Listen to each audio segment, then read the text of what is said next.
This is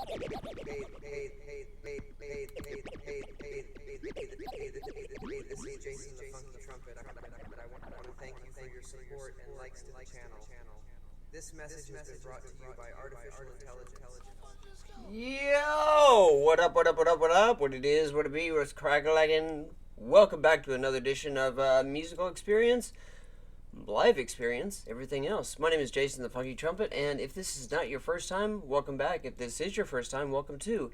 We do a lot of breakdowns, everything that has to do with music and what's possible, and no time like the present and the past and the future, all puns intended, because you're going to see this timeline series. Basically, we're going back to the year that I graduated high school.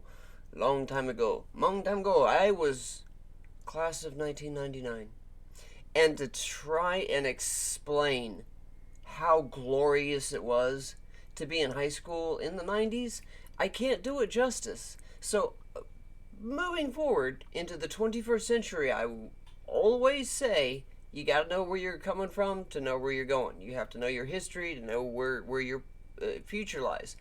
So, let's start with 1999. Let's take a look back and see what the world was like when I turned 18. Now, they're going to copyright this, so like, share, subscribe, hit the notification bell, and we're going to go through the first 10 years of the 21st century. But again, to get you there, I gotta give you a history lesson. We gotta show some of the cool things that happened and some of the not cool things that happened, some of the awful things that happened, but we'll get there. So stay tuned for that episode, and with that being said, let's start with 1990 freaking 9, yeah! 1999, the end of the road for the 90s and the 20th century. The year 2000 was just around the corner, but first, the world would have to get past the dreaded Y2K. 99 would be a cliffhanger ending, with twists and turns right up to the finale, where it would be the end of the road for a famed director. A tragedy would unfold in Colorado, and there would be a hit on a king. Whoa. Get ready, this finale is going to be a doozy. You are here for me to enlighten you. Today, we're going to talk about the news, culture, sports, and entertainment, and all that was weird in the 90s. This is Timeline.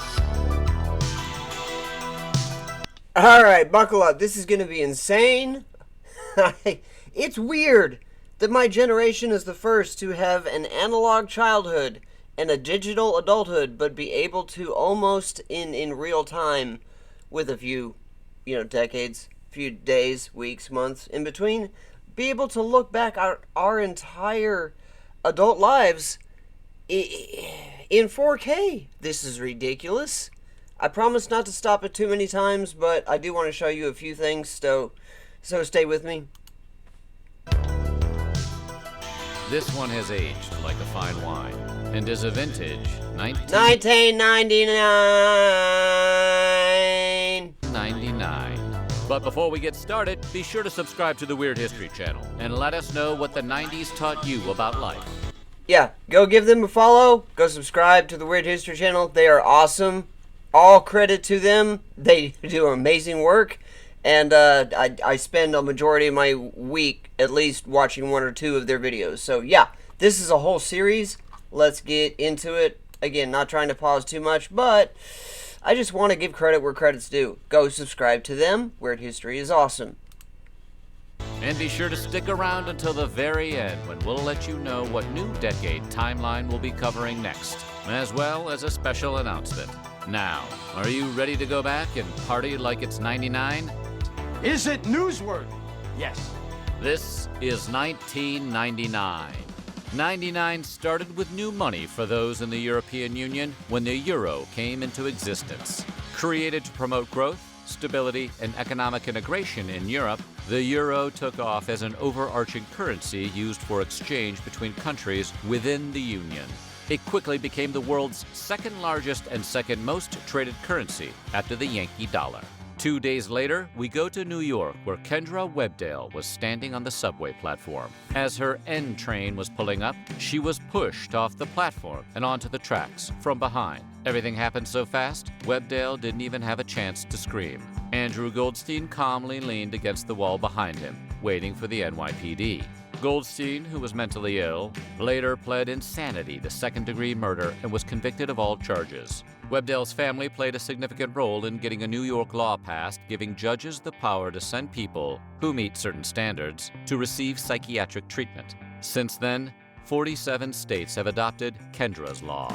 Vietnam vet, WWF wrestler, and man who ain't got time to bleed, Jesse the Body Ventura was sworn in as Minnesota's 38th governor on January 4th. Running as a member of the Reform Party, Ventura warned the old guard that an independent group of young Americans were knocking on the door and demanding change. He's not wrong. And you know what's crazy is I actually had figures of this dude when he was wrestling. Jesse the Body Ventura was a professional wrestler, and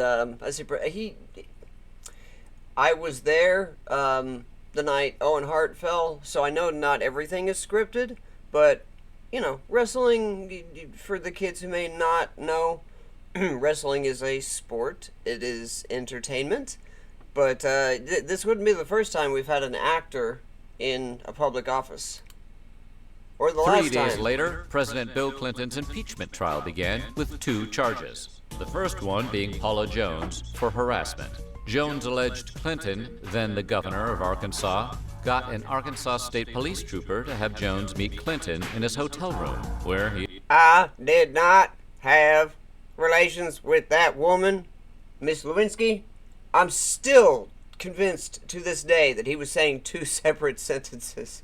There's a pause right there. He exposed himself to her. The second charge was perjury and obstruction of justice. A little over a month later, Clinton was acquitted as the Senate did not achieve the necessary 2/3 vote. Ha! If the something don't fit, you must acquit. I'm not gonna insert dirty comments in the comment section. Vote for impeachment. For the first charge, he was cleared with a vote 45 to convict, 55 to acquit, and on the second, 50 voted to convict and 50 to acquit. After the hearing, Clinton apologized and said he was profoundly sorry for the burden he imposed on the American people. You mean the taxpayers? Take your hat off. Excuse me?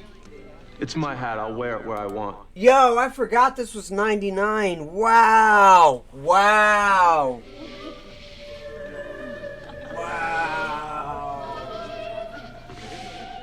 In mid-January, after 6 MVP NBA final wins in 15 seasons with the Chicago Bulls, Michael Jordan retired from the NBA for the second time. Jordan stated that he had lost the desire to perform at his hyper-competitive level of play. The fact that Scottie Pippen, Dennis Rodman, and coach Phil Jackson were leaving Chicago made Jordan's decision all the easier. This wouldn't be his last retirement, though, as Yeah, I mean, come back wearing the 4-5. The 4-5, yeah. we flash forward to 2003, when Jordan announced his retirement from the NBA for a third time, after putting 2 seasons in with the Washington Wizards. He didn't have a press conference this time, but he did get a serenade from Boyz II Men, and a 3-minute standing ovation from Philadelphia fans. A standing ovation and a song by Boyz II Men? Yeah, I'm good, especially when you have the movie Space Jam written for you. Yeah, we don't talk about the sequel. We don't talk about the sequel. Fans at his last game. Excellent. The mind control device is nearing completion. Stewie, I said no toys at the table. Damn you, vile woman! You've impeded my work since the day I escaped from your wretched womb. Heading into February, we go to the Middle East, where King Abdullah II was sworn in before the Jordanian parliament only several hours after the death of his father, King Hussein.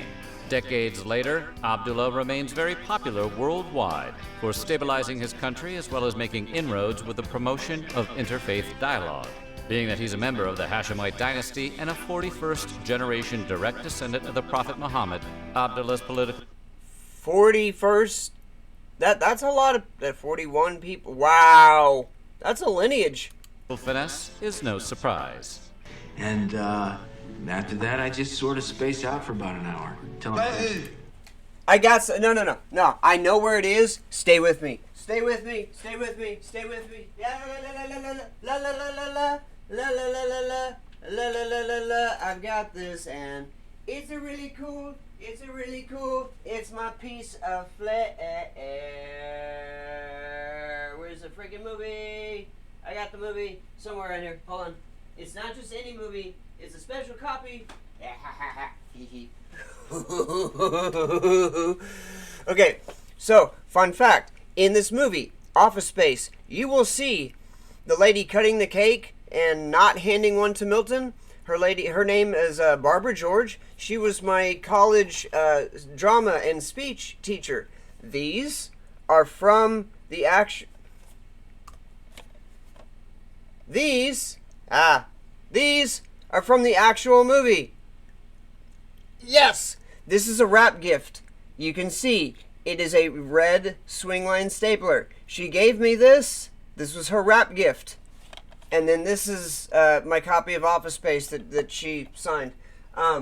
Yeah, this is actually from that movie. It is a red swingline stapler, and apparently everyone in the cast got one, and I talked her out of it because, long story short, I had a habit of talking people out of things that they didn't want to get rid of. You see this small, tiny, my little stapler. Yeah, this is actually from the movie Office Space. I quote this movie on a daily basis, and dear God, I've pulled some of the stuff in here, and it's worked. Not in this century, so to speak, but whoo, I love this movie. And I have a wrap gift from this movie. Thank you, Barbara George. She's also the person who she walked away from the desk when Milton went in to drop off the money. So, I can picture her. I can picture the dirty blonde sandy blonde, whatever, bangs and the hair and her. Yeah. Next time you watch Office Space, look for the person who doesn't. Not the corporate accounts payable. Nina speaking. Not her. No. Barbara George. She's in the credits. She was my drama and speech and play. Whatever you do plays, acting coach at NEO in Miami, Oklahoma, 2002 to 2005. Yep. space out? Yeah, I just stare at my desk. But it looks like I'm working. In late February, Eminem's The Slim Shady LP was released. Eminem won twice at the Grammy Awards for Best Rap Album and Best Rap Solo Performance. Swear to God, I know he looks like me. First time I heard this dude, the image in my mind was Pookie from, CMB. What's the movie? New Jack City. He sounded like Chris Rock looked. For My Name Is. The song is also notable because Eminem's mother, Deborah Nelson, sued him in a $10 million slander. Rest in peace. She just passed away recently as of the time of this recording. Rest in peace, Debbie. Case. Because of his lyrics, I just found out my mom does more dope than I do. Nelson did not get millions. Instead, she was awarded $25,000 for her 2-year-long trial. And after legal fees, she was left with $1,600.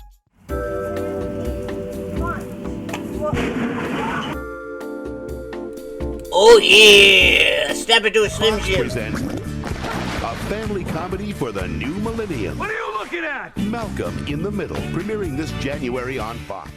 Oh, that show was awesome. He screened the final cut of Eyes Wide Shut to Warner Brothers. Stanley Kubrick died in his sleep at the age of 70 from a heart attack on March 7th. Kubrick's family held a small private funeral for him at his home, Childwickbury Manor. Kubrick was buried underneath his favorite tree on his lush 200-acre estate. Guests called the event less of a funeral and more of a British picnic, complete with cellists, clarinetists, and vocalists. The United States got its own Legoland on March 20th near San Diego. It was the third Legoland ever built, and the first Legoland to exist outside Europe.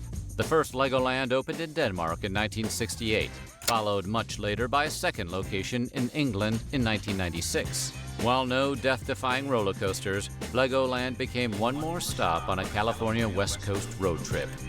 Life goals, already told my kid when he turns 18, because we build Legos. I don't know if you've seen in any of my other videos, like, let me look up a little bit here.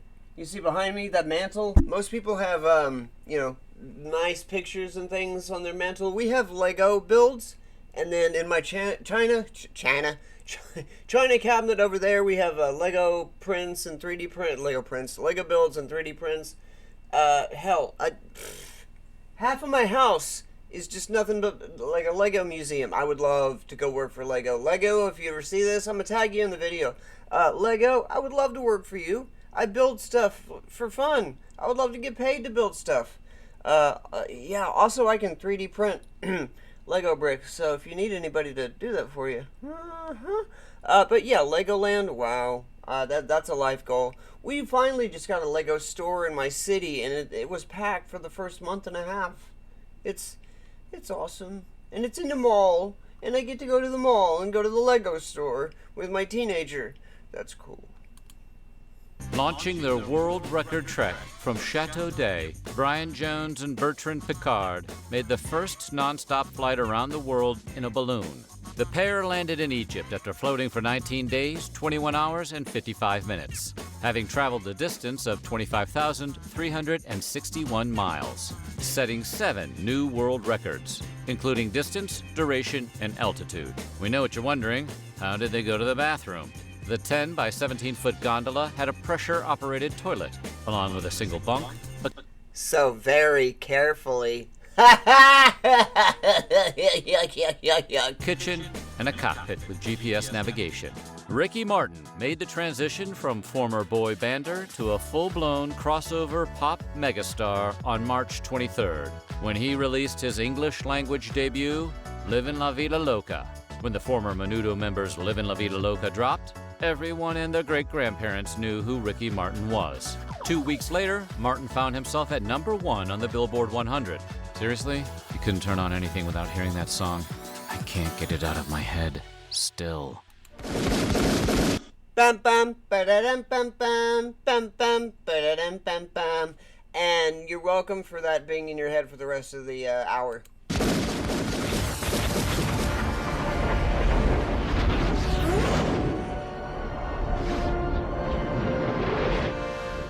If you were going to mark one of the 90s most impactful events, Columbine, which took place on April 20th, would surely make everyone's list. It was at 11:09. Without getting too far into it, they said never again. Never supposed to happen again. This is a once in a lifetime. Yeah, it is the end of 2024 of the time. As of the time I'm recording this, I don't script out anything. You guys should know this by now, and I stutter, so get used to it. I am from the class of 1999. So when I tell you that it's hard to explain what kind of freedom we had, how free, how safe, how open, how hopeful, how not this world the 90s were, it was shattered this day. I turned 18, and then like a week later, this happened. Now, I remember coming back, and my school, which had been predominantly an open campus, even though we didn't have open campus, little history lesson, if you had open campus, it means you could, like, I don't know, leave at lunch. It's like college or work, or a job that you work. You can leave, go get your McDonald's, go get your whatever, come back. Problem was, they were having too many kids and had car wrecks, yada, yada, yada, so they just closed that down. But you could still, if you had a decent enough teacher, wow. Ha! About to break down here, sorry. This is powerful to me. In light of yet another unaliving in another school, like this week, we were told, never again. We were told that the world wouldn't accept this, that things had to change. And now, 25 years later, it's become not normalized, but we've become more desensitized to these things when they happen. Sandy Hook, Virginia Tech, Kent State was before I was born. Columbine. The list goes on and on and on. Uvalde. It's non-stop. It's never ending, and it seems to have started with 1999. And I know that because on a weekend we left, and then my band trip was the next week, so we were gone for a whole week. We come back, and the once free and open campus that I knew was closed like a prison. Like, it felt as though they had taken concrete blocks and just walled up sections to make sure that no one could get in. Metal detectors everywhere. To this very day, they have the same metal detectors that they put in 25 years ago, and that's disheartening. There are more cameras than there are security guards. And I get that. Yeah, we live in an age where cameras are easy, but you can also hack a camera. You can also, find the... I don't like living in a world where I have to worry about my teenage son going to a place that I felt comfortable in. Like, if that makes any sense to you guys. My own kid has had to think of the best places. Not, hey, here's a good one. But, like, the best places to hide in case. That hurts. As a parent, that hurts. As somebody who went to college to become an educator, that hurts. I went through more IOC drills as a teacher than I ever went through as a student. And that hurts. And it started primarily right here. The response, or lack thereof, and the overreach from the community. And this is at a time where we were getting into the 24-hour news cycle. We had been there for about 5 years, give or take, thanks to OJ and the Kardashian. My point is, this was the catalyst. This changed the way schools felt. And you can see it. You can see it. The fact that a second grader was the one in this most recent, and the fact that I have to say most recent is even more disheartening. Sorry, let's get off this a dark tone back to a lighter tone as soon as we finish the history of this. 19 a.m. on that day, when Eric Harris and Dylan Klebold walked into their high school and systematically began shooting their classmates. Almost 1 hour after Harris and Klebold began firing, the two had taken the lives of 12 students and one teacher, and injuring 21 others before taking their own lives. The pair had been planning this attack for over a year. I've been training my whole life for the day I could join the Krusty crew, and now I'm ready.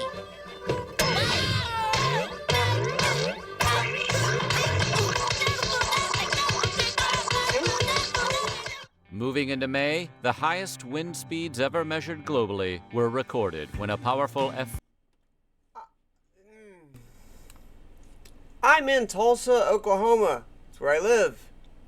That is 70 miles, give or take, 5 or 10, from where I'm sitting right now. And, yeah, that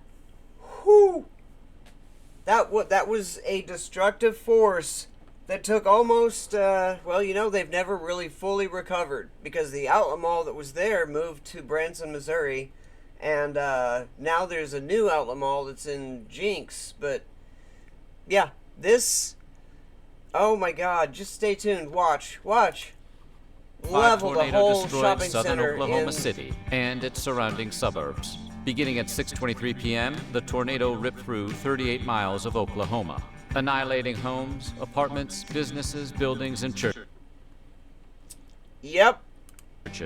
While taking the lives of 36 people and causing over $1 billion in damage. After the tornado flamed out at 7:48, a major disaster declaration was pushed by President Clinton the following day. That was truly a devastating moment. All the businesses. I mean, think about any strip mall, shopping center that you go to. That was it for that entire region. there is still, I'm not laughing because it's funny, I'm laughing because the testament to how well the place was constructed. There's a hotel standing next to where the outlet mall was, and it's still there. It is still standing, and it looks like it's made out of wood. So whoever built that, kudos, 'cause that stood that tornado and a quarter century of everything else.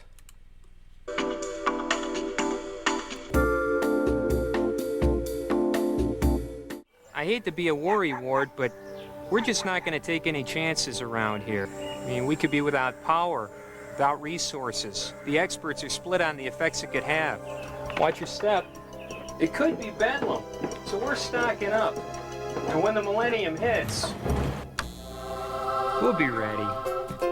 This was a real thing. Not the McDonald's, but the Doomsday Preppers. Look it up. There's a whole rabbit hole you can fall down. People were doing this for months leading up to 2000, and then way past 2000. It's my dream would be to like stumble across, some government foreclosure house that has a hidden bunker with a whole bunch of like canned goods straight from Fallout. Oh my god, that would be glorious. It'd be glorious. But yeah, Doomsday Preppers, look it up. It's an interesting show. Did somebody say McDonald's? No. 2 days later, a Michigan jury found the Jenny Jones Show liable in the death of Scott Bernard Amador, the man who confessed his crush on his friend Jonathan Schmitz on an episode of the show. Did you think Donna has a crush on you? No, we're good friends. Well, guess what? It's Scott that has the crush on you. You lied to me. Amador's family received over $29 million. Yeah, that whole thing was a setup. I watched it, watched the news reports, la la la la la la la. Shouldn't have been on the show. She was guilty. Claiming that Jones and her producers used ambush tactics to lure Schmitz on the show, telling him they were going to reveal his secret female admirer. They reasoned that the producers created a dubious situation with no concern for the possible outcome. Saying it could be a man or could be a woman was a lie, wasn't it? Told him something that it couldn't have been. Sure. In that particular show, no, I was not aware that that could be embarrassing. I didn't think that it would be embarrassing. The decision would be overturned in 2002, when a Michigan Court of Appeals ruled that Jones had no duty to anticipate and prevent the act of murder committed by Schmitz 3 days after leaving the studio. Yeah, no. When you set up that encounter, you are responsible for the aftermath. The Jenny Jones Show would air its last episode 1 year later. We go to Kansas City, where on May 23rd, in front of a live audience, pro wrestling lost Owen Hart, who fell 78 feet to his death in a stunt gone wrong in WWF's Over the Edge pay-per-view event. During his entrance against The Undertaker, Hart was in a harness connected to a grapple line. He was supposed to hover a few feet over the mat, then free himself with a quick-release mechanism. Instead, his grapple line accidentally became untethered, and Hart crashed onto the top rope, missing the turnbuckle by a foot. I have the unfortunate responsibility to let everyone know that Owen Hart has died. Hart was pronounced dead on arrival at Truman Medical Center.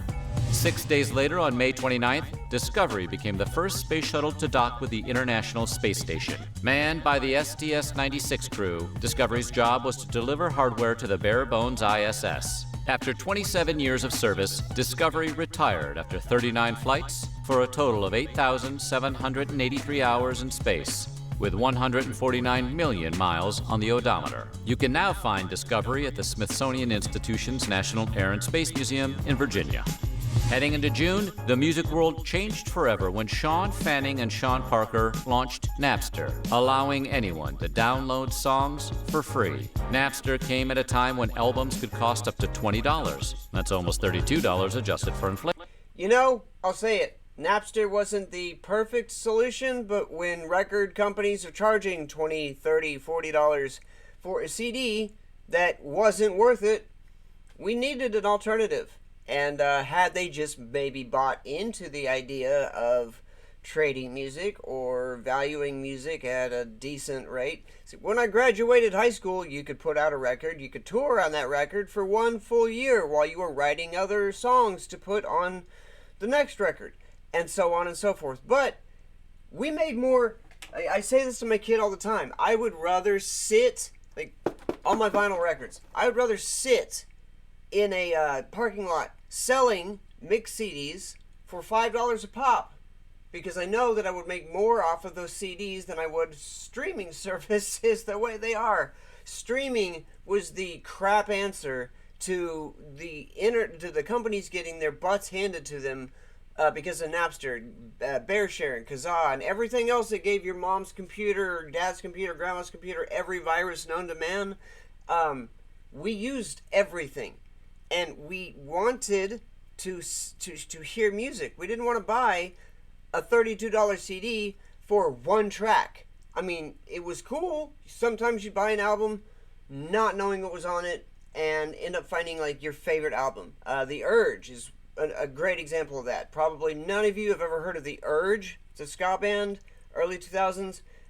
They had a song that had one of the singers from 311 in it. Jump right in. Jump right in. Jump right in. Yeah, that's the lead. One of the vocalists is from 311, and that was their like main hit chart. My ADHD's kicking in. My point being, you wouldn't know that song was on that CD if you didn't listen to the whole CD, because it was like buried at the very, very back. Also, the same with mystery tracks. Bloodhound Gang, my God, there are so many. There's a Hooray for Something album that Bloodhound Gang did, and there are secret songs on there. Green Day, same thing, secret songs. It was an era of mystery, and to buy a $32 CD for one song seemed ridiculous. To turn around and maybe download all of Metallica's stuff, because I don't know, you may not like a song, but his reaction to it of going to the VMAs or MTV Awards or whatever and talk about, oh, you know, this is mine, and hey, this is mine too, and sharing's only fun if it's not your stuff. Like, dude, Metallica, Lars, guy, my dude, you made your money. You have all the money in the world, and you don't need any more. Plus, your band sucks. I'm not even sorry to say that. Metallica sucks. They've never been that good. The only reason that they're popular is because Rick Rubin took them under his wing and made them sound halfway decent. I know, unpopular opinion, but I was there, and I was also one of the people who got what do they call them? Copyright notices from Metallica.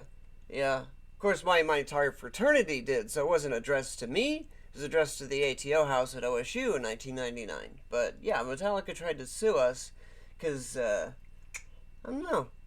They thought that they were special or something. They're not. They're just a bunch of metalheads who got lucky, and then, I could go all day on how crappy Metallica really is, but that's for another video. If you want to see that video, I could do an entire hour on how much Metallica is just a waste of everything. But back to the video. The party didn't last for long, though. On March 13th, 2000, Metallica drummer Lars Ulrich filed a lawsuit against Napster. Napster hijacked our music without asking. Our catalog of music simply became available for free downloads on the Napster system. The argument I hear a lot, that music should be free. Well, dude, sorry. You show up to court looking like that? I mean, that's not even a 5-head. I know what I look like. That's a 7-head. 8-head. 6 foot, 7 foot, 8 foot. Greed.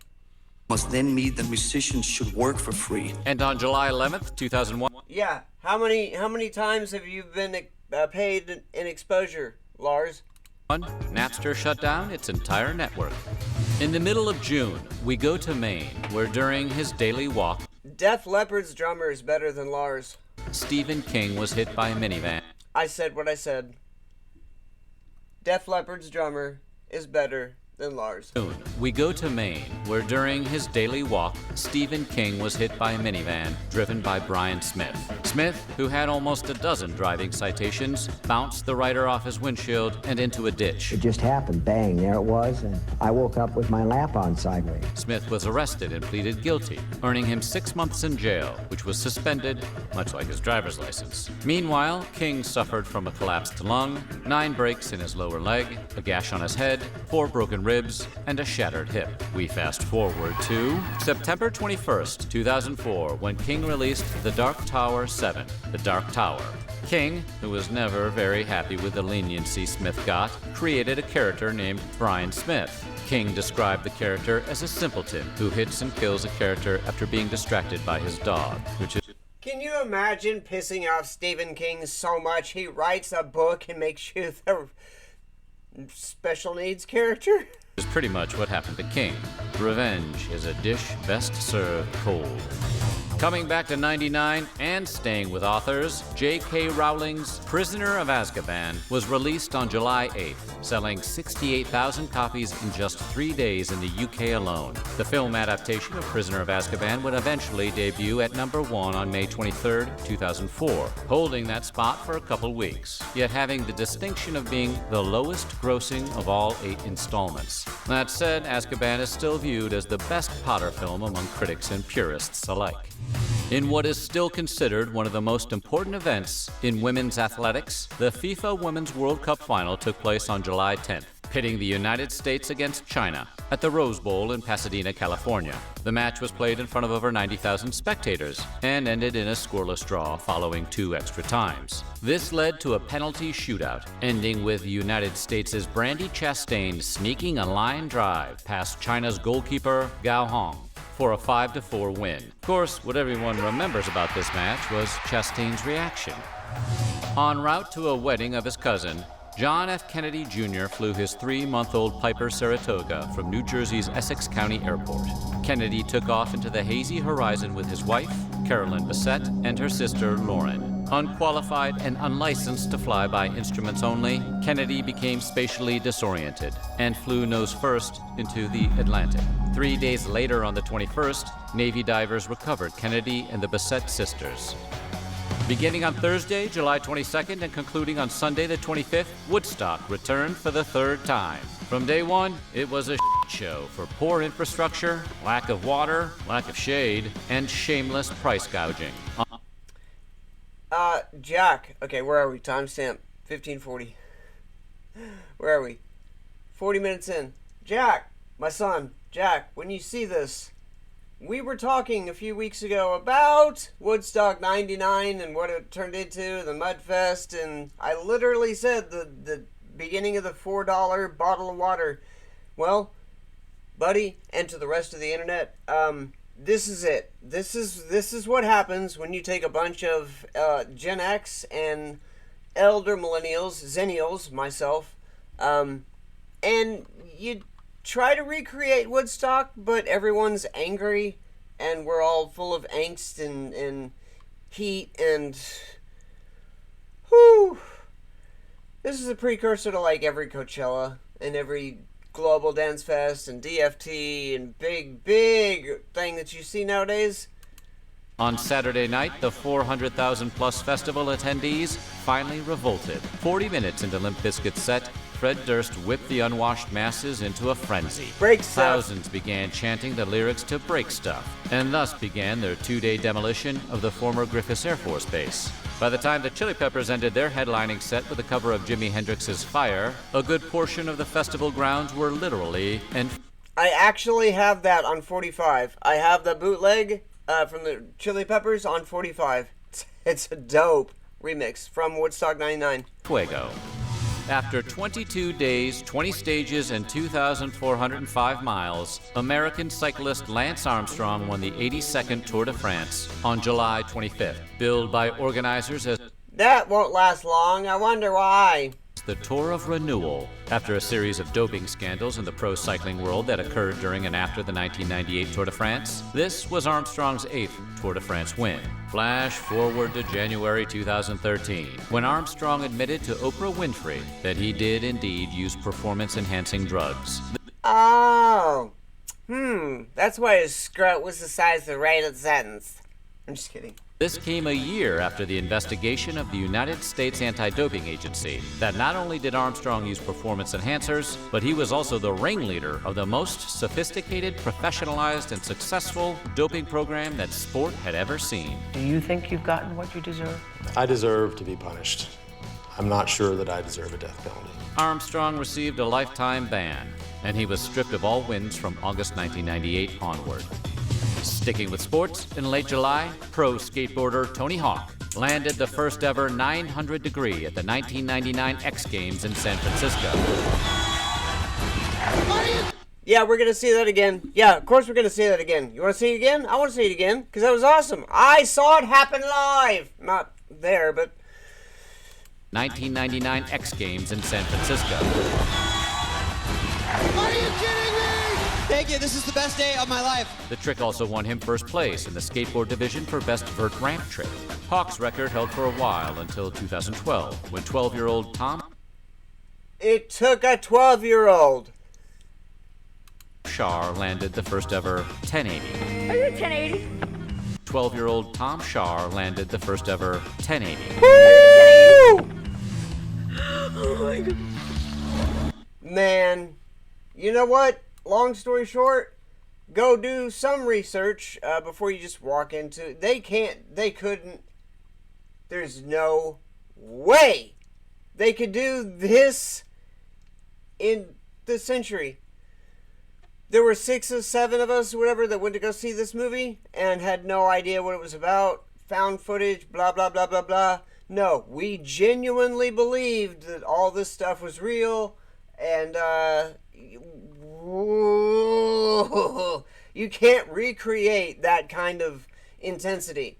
My little brother and I got into his truck afterwards and didn't say a peep for like 7 miles. Not a single word between us the entire time. This movie was a moment. It was truly a cultural phenomenon. I just want to apologize to Mike's mom and Josh's mom and my mom. I'm scared to close my eyes. I'm going to tell you my secret now. I see dead people. Mustard on the beat.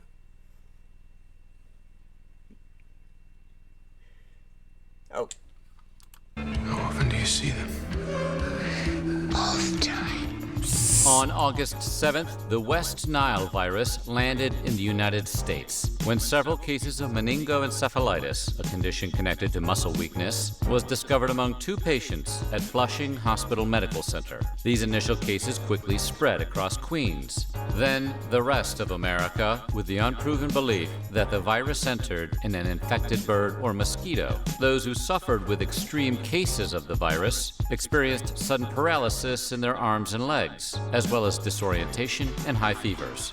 2 days later, after firing his cabinet, Russian President Boris Yeltsin fired his prime minister and gave the role to a political noob, Vladimir Putin. This was the 4th time Yeltsin completely cleaned house in 17 months. Stepashin had been prime minister for only 3 months before this latest round of pink slips. That said, Yeltsin was a big fan of the Putin, predicting the former KGB officer had a big future in Russia. You're gonna... Huh. Foreshadowing much? We'll be hearing a lot more about Putin when we get to the 2010s. Ooh, that chest.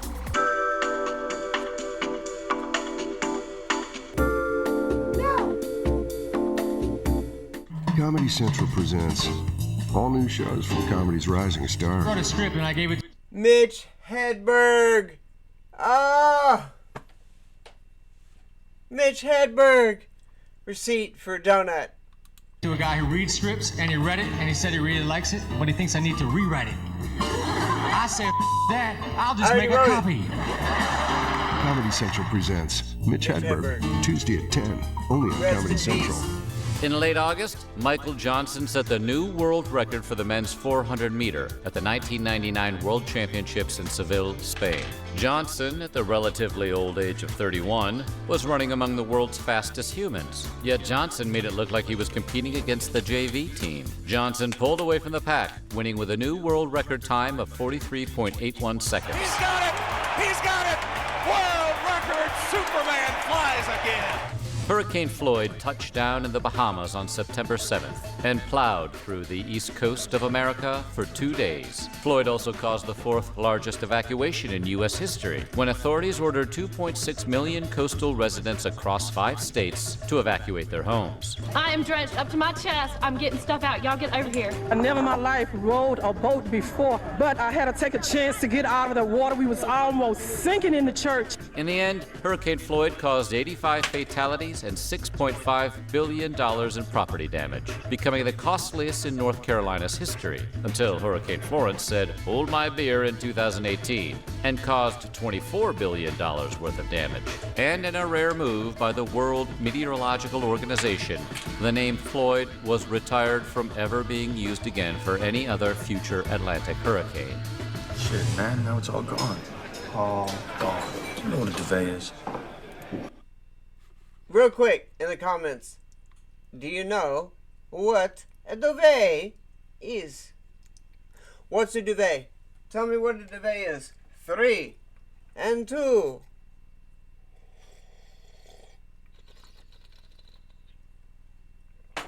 And 1. Comfort. It's a blanket. Just a blanket. Now, why do guys like you and I know what a duvet is? Is this essential to our survival? The things you own end up owning you.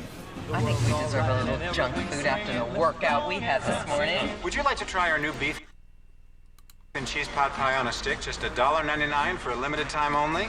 You are so busted. You know, this really doesn't concern you. Well, actually, Janine is senior drive-thru manager, so you kind of are on her turf. Sometimes a cigar is just a cigar. Is there a specific reason you call this out? Whoever did this sliced off his cigar and took it with it. Gross. I know what she meant by that. His cigar that's not... Is that specific enough? Who'd want to cut your penis off? Take a number. A little more than 2 months after the apocalyptic Woodstock 99 flamed out in a blaze of shame, the Coachella Valley Music and Arts Festival kicked off its inaugural weekender on October 9th. Coachella was the complete opposite of Woodstock. Instead of catering to mediocre top 40 rap rock fans, Coachella organizers featured headier artists like Beck, Morrissey, Tool, Pavement, and A Perfect Circle, which turned out to be their second live performance.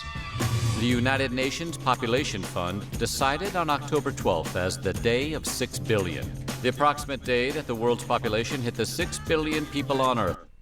Keep that in mind, because last year we crossed 8 billion.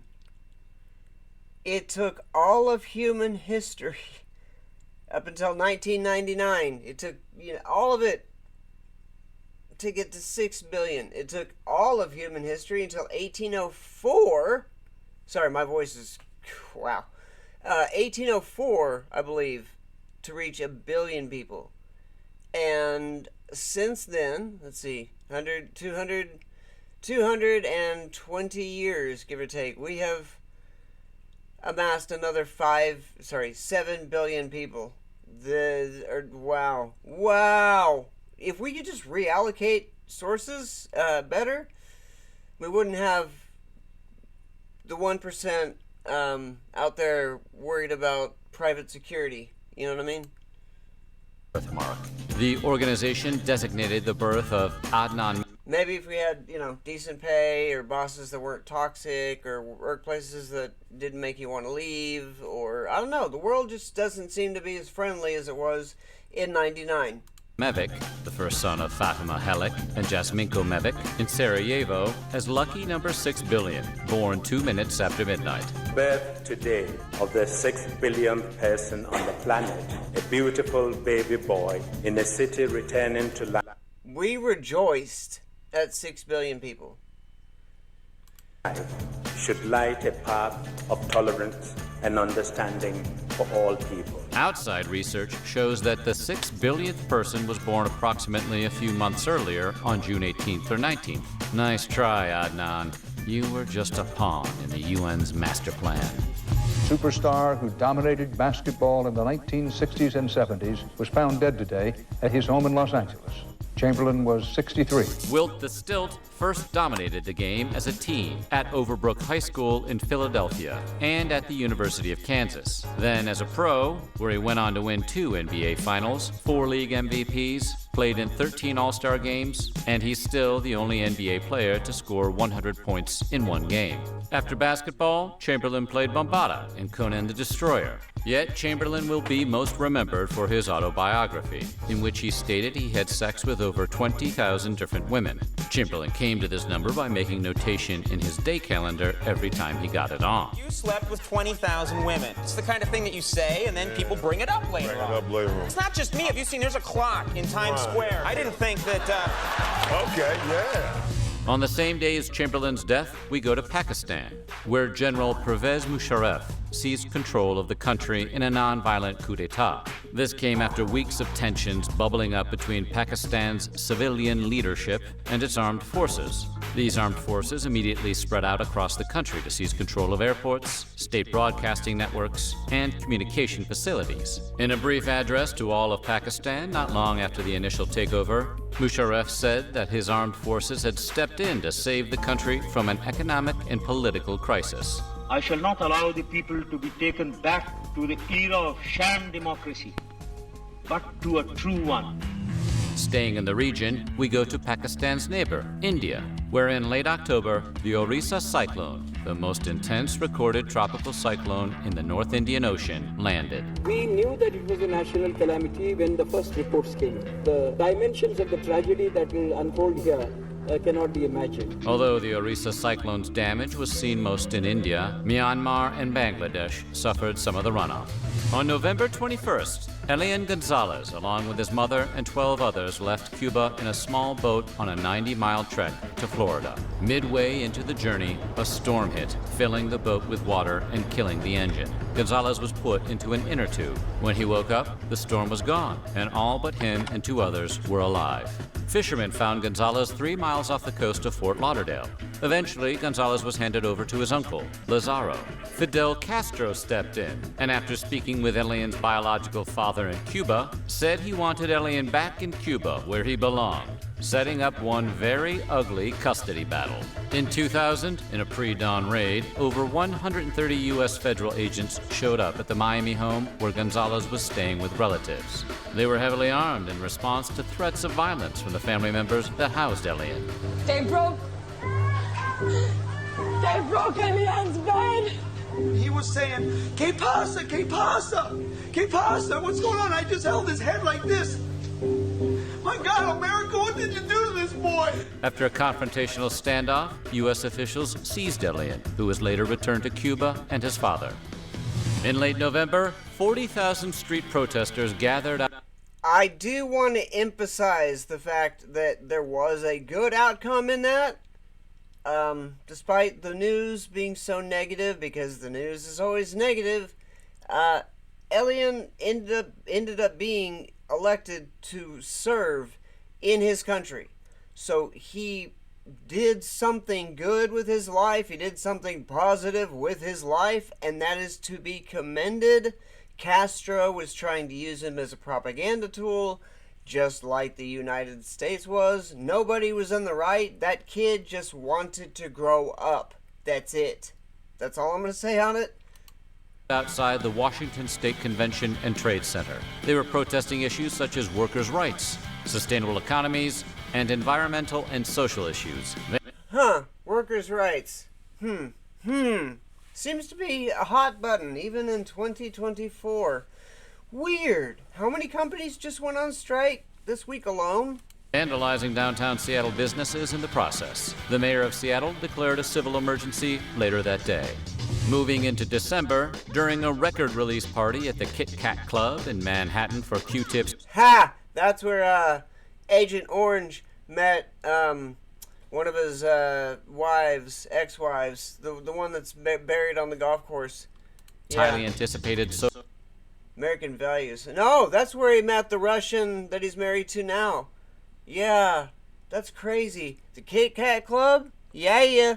The dang old Kit Kat Club. A record release party Take at a the look Kit Kat Club. And yeah, Kit Kat Club with all Ks. I wonder why Agent Orange would have ties to that club. Manhattan for Q-Tip's highly anticipated solo debut, Amplified, Jay-Z stabbed record producer Lance Rivera. Jay's fourth album, Volume 3, Life and Times of S. Carter, was scheduled to be released that month. But he was angry when he discovered bootleggers had uploaded copies to Napster. Jay-Z believes Rivera did it. Rivera was stabbed in the stomach and shoulder. And although he pleaded guilty to third-degree assault, Jay-Z has maintained his innocence. On the last day of the year, Boris Yeltsin gave his televised resignation speech, praising Russia and his administration for all of its advances in cultural, political, and economic freedoms. Yeltsin also apologized to the people of Russia. He wasn't the most well-liked man in the country, though, with approval ratings at a Siberian frigid rate of only 2%. Russians were very happy leaving 1999. Speaking of leaving 1999, on the last day of the 20th century, the big fear was Y2K. The Y2K. What were you doing that night? I know where I was, I know who we were partying with, and we thought the world might end, so we were going to go out with a bang. Ooh, thank God for no social media back then. K theory was that once the clock struck midnight on December 31st, global computer systems wouldn't be able to process the 2 and 0 in the year 2000. This could cause software malfunctions to bring down worldwide industries and even air traffic. Companies spent billions of dollars restructuring and securing their data and rewriting code. End-of-the-world predictions and apocalyptic scenarios were commonly mentioned. During that time of tribulation, the Antichrist will come to great power. But in the end, nothing really happened. Wah, wah. And that is how 1999 would end. We hope you enjoyed this trip down 90s memory lane. And maybe you found your favorite flannel in the closet and listened to Pearl Jam's 10 again. Be sure to watch or rewatch all of our Timeline 90s videos, as well as our Timeline the 80s. We know why you're still here. What decade will Timeline do next? We're going to be taking a break in between decades, but in the not-so-distant future, Season 3 of Timeline will be the 70s. Yeah. To say to the people of the 21st century. I know. But before we do that, we're going back in history for something else. Get your appetites ready because we're introducing a new series that will follow the history of your favorite food, from its humble beginnings to what it is today. Coming soon, Weird History on Food. Go follow every channel they have. I'm not shamelessly plugging them so that they will not copyright me. I know they're going to copyright me. This is just like the culmination of everything that I've been living the last quarter century, and I get to see it in real time. Their timeline videos, they're calling them the aughts, and you will understand here in, well, the next video. Stay tuned for the next video, because you'll understand why. But the reason I wanted to start with 1999 is because you started off in January. Not a lot of people had cell phones. Not a lot of people were really surfing. You were surfing the internet. You were cruising the information superhighway, but you didn't terminally stay online. We didn't have notifications going on every 15 minutes and FOMO. Oh, I gotta check my. I got a YouTube video. DJ Cubert's doing a scratch station. Hold on, let's find out what it is.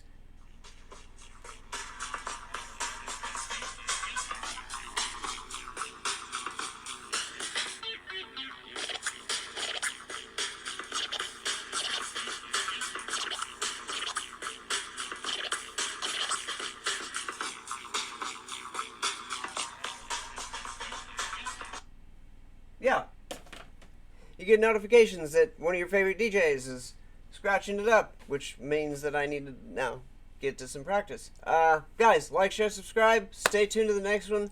Again, I wanted to start with 99 to show you where we're coming from and to finish that original thought. At the beginning of 99, not a lot of people had cell phones. I had a pager, And then by the end of 99, everyone had a cell phone. Everyone was hooked on Snake. Everyone was learning how to text. Everyone was customizing their Nokia or Kyocera or Nextel or... Oh my God, it's going to get crazy. Now, the one thing you're going to notice is after about 2003, 2004... Yeah, 2004. You're going to see a trend more towards social and less towards actual being social, like social media versus being social. You'll see it in real time, and it's 5 years out from that video that's on the screen right now. So again, thank you for hanging. We will see you on the next one. I know it's been a long video. It's been a long one. That's what she said, was trying to make it under the hour mark, and it looks like we're going to do it. So let's keep growing, keep going. See you in the next one. Peace!